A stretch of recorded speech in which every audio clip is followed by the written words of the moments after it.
My name is Ammon Bundy, and I'm the third son of Clive and Bundy. And I'm reporting back because many people have asked me about Bill AB408, the Nevada's Resource Rights Bill. Many saw that it was getting great momentum.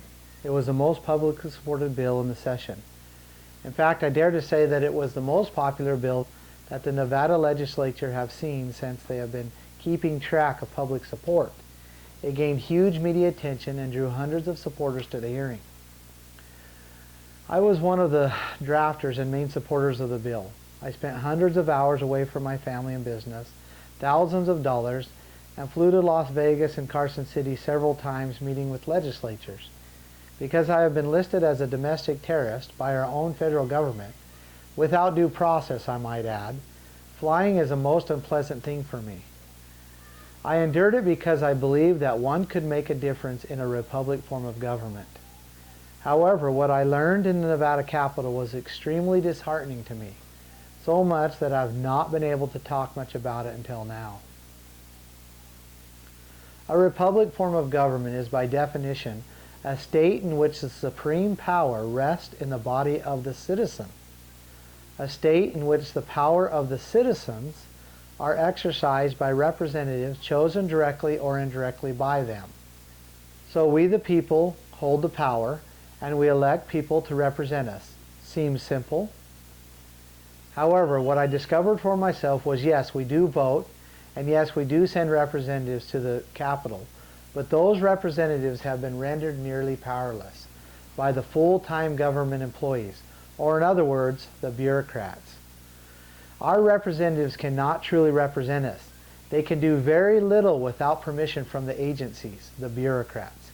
And if one of our representatives tries to buck the system, they are manipulated, lied about, coerced, threatened, intimidated, or just ignored. When I saw this happening in Carson City, I was shocked. Several elected representatives told me, Ammon, it is just the way it is. We just have to deal with it. There is nothing we can do about it. On my final trip from Carson City, I was so sad and disheartened that I became physically ill. It was as if I was mourning for our republic. AB408 was a people's bill that followed constitutional principles, allowing people to register their resource rights with the state. It made it illegal for the federal government to keep taking these resources away from the people. It protected the public right to access public land and reinforced the property owners' rights to the resources on their private property. After the bill was drafted, with the help of many people, including legislatures, we then needed to get it in legal writing. I was willing to go hire a lawyer to do this, but Michelle Fury informed me that we did not have to pay a lawyer for this service. She said that was the job of the LCB, the Legislative Council Bureau. So we turned the draft over to them with anticipation.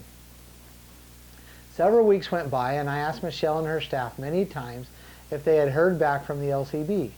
Each time was a no. With the deadline to have the session quickly upon us, I began inquiring more fervently. Michelle's staff began frequently following up with the LCB. We all knew that once we got it back from the LCB that we would need to verify and amend the terminology to make sure that the intent of the bill was being met. Days went by and still nothing. Finally, after much pressure, the LCB delivered the bill in paper form to Michelle's office around 2 hours before the deadline. Michelle frantically ran around and got 15 other legislatures to sponsor it. Michelle's staff had to scan and convert the document just to email it because the LCB would not give it to them in digital form. By the time this all happened, there was no time to review the terminology or make any amendments. The LCB wrote the bill the way they wanted and managed to give us no time to correct it. 2 out of the 3 main pillars were not even found in their writing of the bill, and we were not given time to correct it. You may say, well, the LCB is really busy and they make mistakes too. This is true, but the same thing was happening to bills that favored the people all over the legislature. The devastating part was that the LCB would not let us amend it before publishing it. So the incorrect bill was printed, distributed, and posted all over Nevada. The legislatures and the public were being misinformed about the content and intentions of AB 408 from the beginning. With the damage being done and everyone receiving wrong information, we needed to get the bill amended as soon as possible and try to get the right information out there. We corrected the writing, and I was informed by Michelle's staff that we had to get all of our changes approved from the LCB. Every word, every comma, period, and so on had to be approved by the LCB. I was alarmed by this, but still very naive to what was really going on. After sending it in, the LCB informed us that they did not agree with our changes.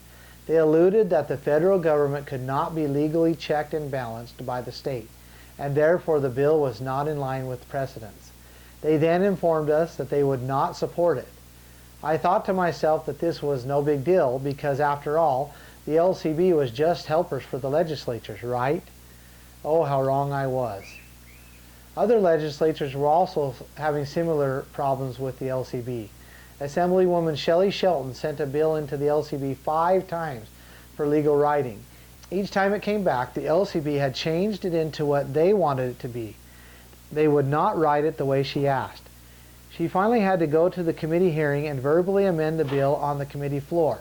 However, they then informed Shelley that before the committee could do anything with the verbal amendments, they would have to have approval from the LCB. It became very evident that the LCB is running Nevada's legislation, not our elected representatives. Every step, every move had to be approved by this bureaucracy, full-time state employees. The once beautiful process of the people sending a representative to make laws and decisions for them is nearly destroyed by an administrative bureaucracy that continually give themselves power to manipulate the people's voice into what they desire. Because of the tenacity and persistence of Michelle Fury, AB 408 was changed back to its correct form. However, the LCB threatened her that if she did not write it the way they wanted, they would tag it as unconstitutional, and then they would report it to the other legislatures so that they would not vote for it. Michelle was not intimidated and made the corrections anyway. The Friday before the committee hearing, around 8 p.m., the LCB slipped a packet under the doors of each legislature on the committee. The packet stated that AB 408 was unconstitutional. This, of course, is one of their many tools to kill a bill that threatens theirs and other bureaucracies' powers. Slipping the packet under doors after everyone has gone home for the weekend was another dirty trick. It intentionally left us with very little time to rebuttal their actions before the hearing. Hundreds of people came to the hearing. It was the most attended hearing in the session, but most did not realize what was happening. Multiple government agents, bureaucrats, came to the hearing to testify against it. These were not just citizens. These were full-time government employees, bureaucrats, that were looking out for each other.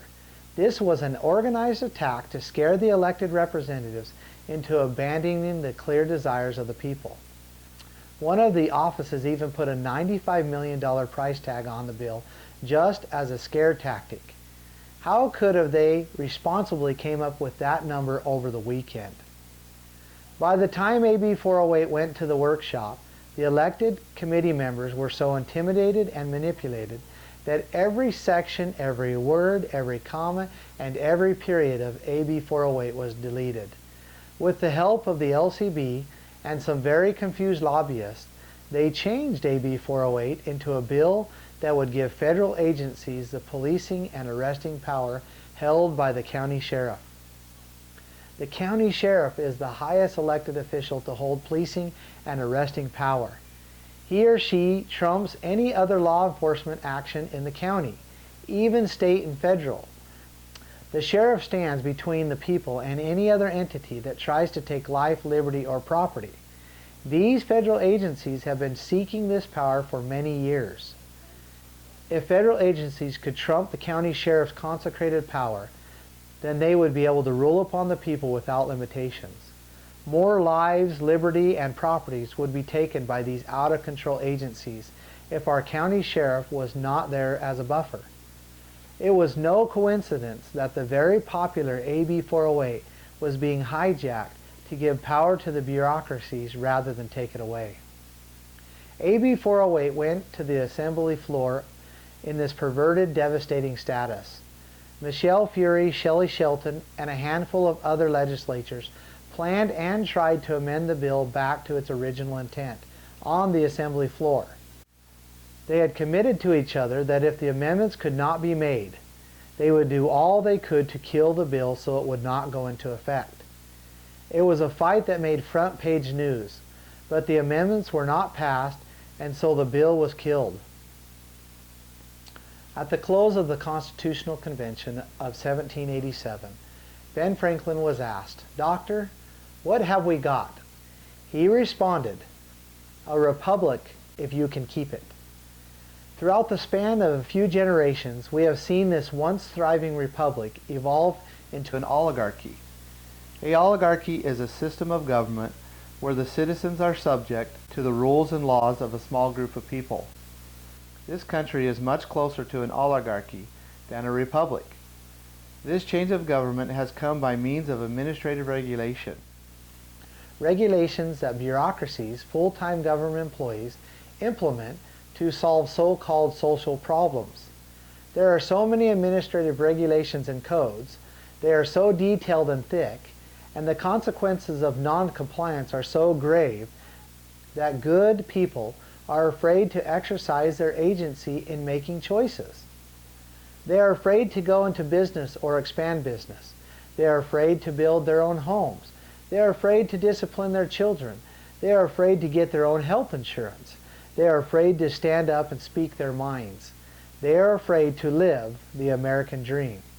The risk is just too high. As I so clearly saw in Carson City, our own elected representatives are in bondage to this system of government. A government where bureaucracies like the LCB control the people's representatives.